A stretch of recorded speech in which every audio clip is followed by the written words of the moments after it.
imefanya umeteketeza kiasi cha kilogramu 63.4 za dawa za kulevya aina ya mirungi katika dampo lililopo eneo la mahakama ya wilaya ya Tanga, mkoa wa Tanga.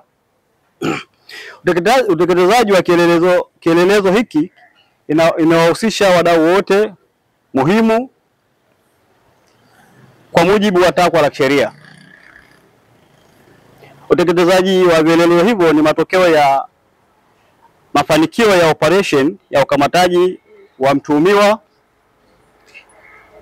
wa biashara na usafirishaji wa dawa za kulevya aina ya mirungi iliyofanyika tarehe 5 mwezi wa 4 2025 mtaa wa Pongwe Mizani. Mtuhumiwa aliyokamatwa na vielelezo ambaye ni kilo 63.4 za dawa za kulevya aina ya mirungi anafahamika kwa jina la Saidi Bakari Saidi Cherapa mwenye umri wa miaka 56.